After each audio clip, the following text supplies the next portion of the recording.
I was not always this strong guy you see. I went through a lot of hard times in my life to get here today. All I wanted to be was an uncommon man. In my whole life, I was not that. I was 6'1" and 300 pounds.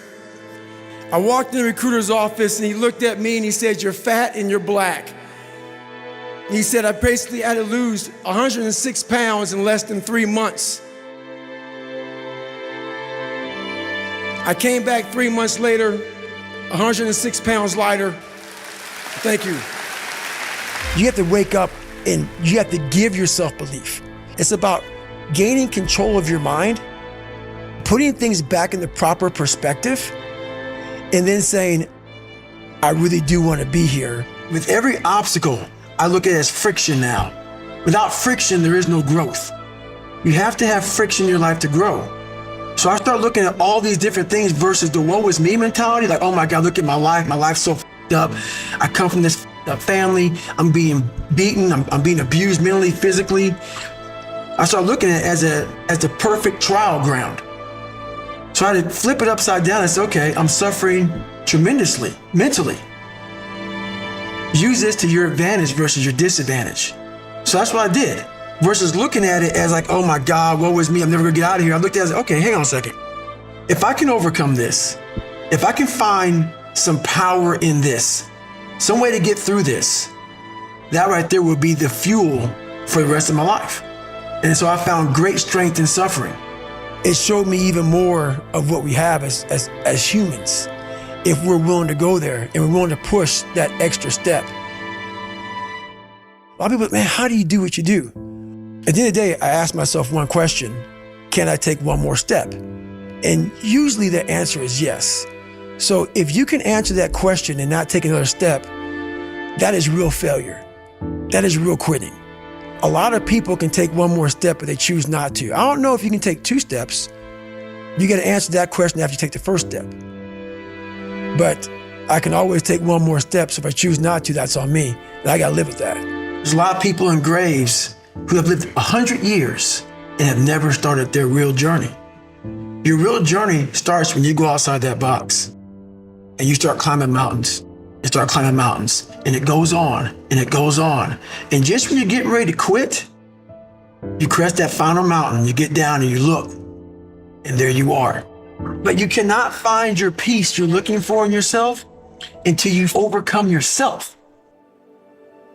It seems like, especially with confidence, right, or self-esteem, there's a relationship between confidence and competence. Mm-hmm. So what you're looking to do is try and have what you believe that you can do be ahead of what you can do. Right. Now, you're not looking for it to be delusional. You don't want it to be able to believe that you can do something like fly, right? But you need to have a relationship between the two. But what people are asking for is for their confidence to be so far ahead of their competence, or without having even been competent at anything in the beginning. And that's just delusion. That's fantasy. Right.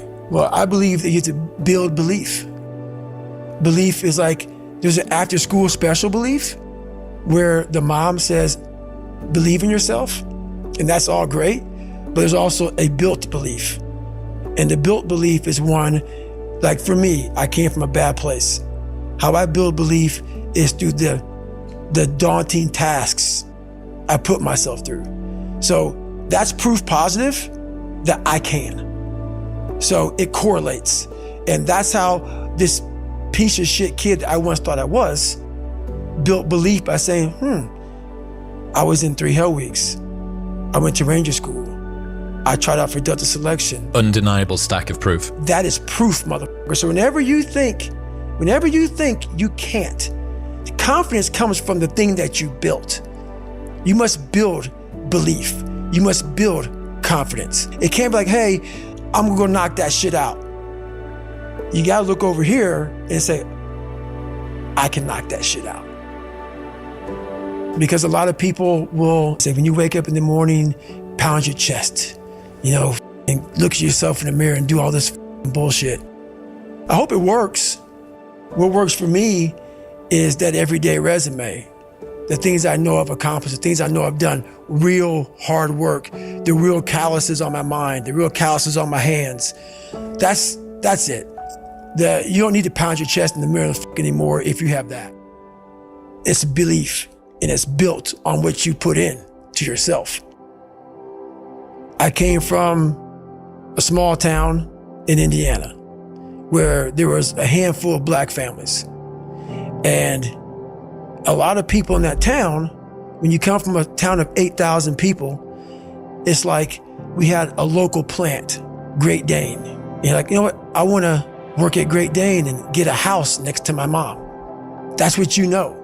So many of us come from these small places in our mind that we're not willing to think outside only what we've seen. Our mind works in such a small compartment. And one thing I was able to do was to dream. But I was able to dream outside those fucking four walls of that small town. Until you're able to really put yourself into that dream, but don't make dreams your master, that's where you truly become what you're destined to become. A lot of people sit back and they dream about being a sports figure, or dream about being a SEAL, or dream about being an astronaut. And all it is a motherfucking dream. They don't put the work behind the dream. When you become the master of your fucking dream is when you say, I want to go be a Navy SEAL. And you say, okay, I'm going to lose 106 pounds in less than 3 months.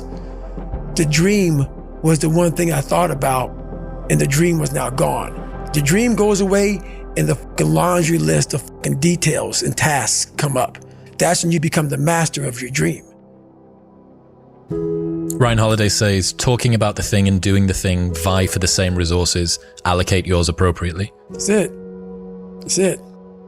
That's the way it works as well. That's the way that the brain works. You can actually get these kicks of dopamine by telling your friends about, I'm going to be a Navy SEAL. I'm going to start my training next week. It's going to be great. I'm going to feel like this. Feels good. It feels good to talk about that shit, man. It actually makes you feel good, makes you feel proud, all that shit. But guess what happens? That alarm clock goes off at 4 a.m. to train.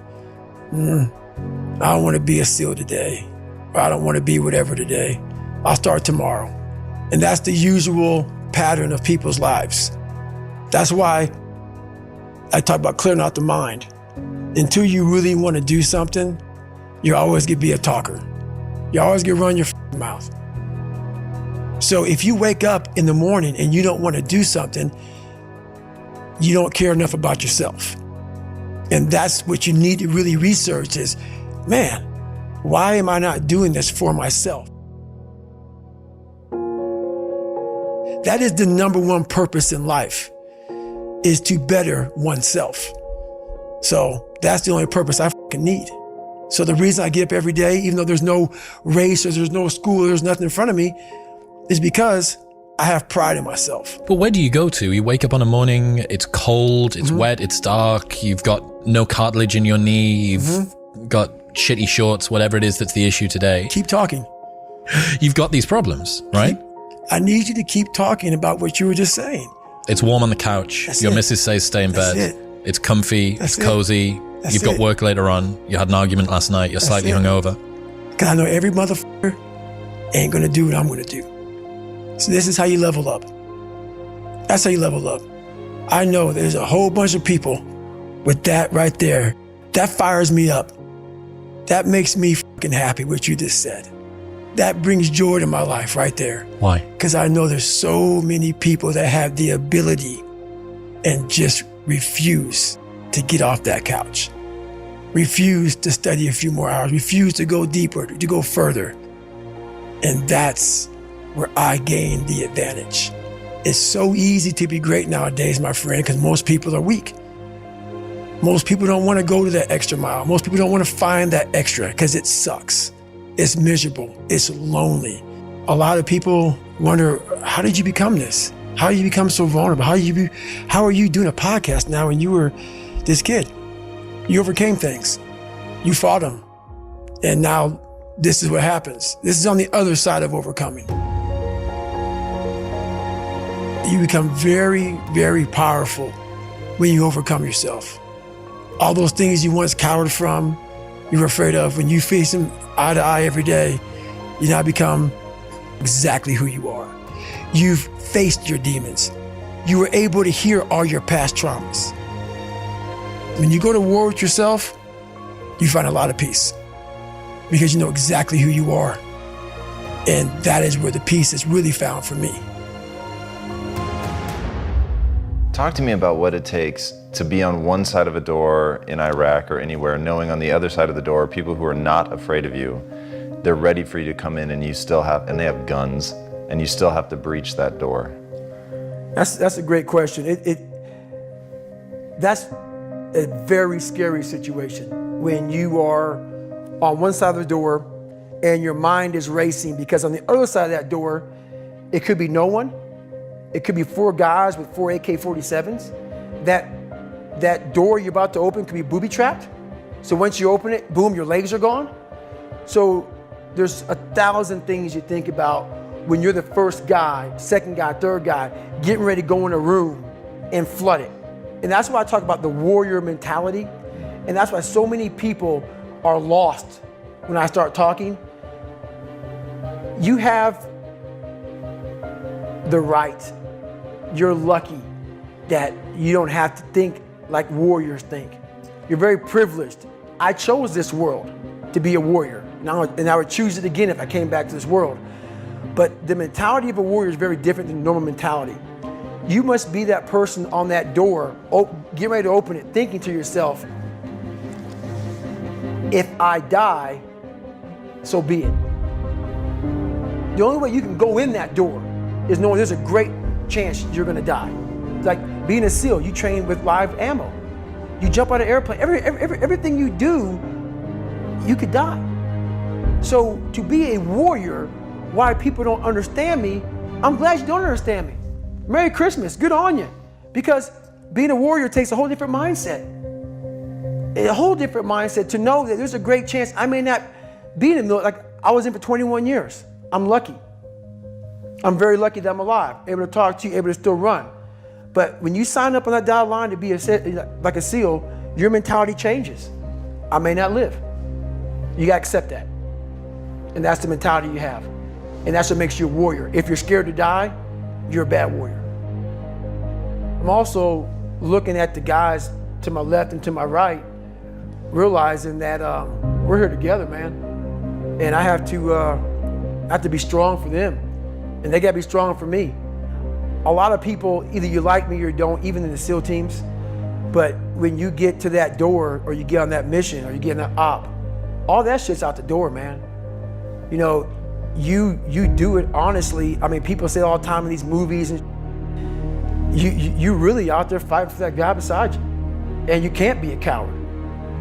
Because you know what, and this is how I look at everything I do now in life, and this sums it up. I hated jumping out of airplanes. I hated shooting guns. I hated the job as a Navy SEAL. But I did it because I wanted to change myself. Everything I do, I'm not really comfortable doing. But if you choose to go that route, to go be a Navy SEAL, you might as well go be the hardest mother in the world. Because if you're choosing to do something, you have 2 routes. You can go there and be a little weak person and get through barely, and that's your reputation. Or you can go through the hardest guy you can possibly be, and that's your reputation. So my whole thing is, if you're gonna choose to open that door in Iraq or Afghanistan, open the mother and go in hard. Because they're gonna remember you by slowly opening it and peeking in. So if you're gonna open it, and you made the mind to open it, don't crack it open. Open the door, go in. That's with life. If you're choosing to do something, attack it. Because they're gonna remember you as not attacking it. So I want to be remembered. You can hate me, but there's one thing you can't say about me. I didn't attack it. So that's the mentality you have. If you're gonna do something, you might as well attack it, because you can do it anyway. Right. Who on this earth would still be going right now? You are. You are.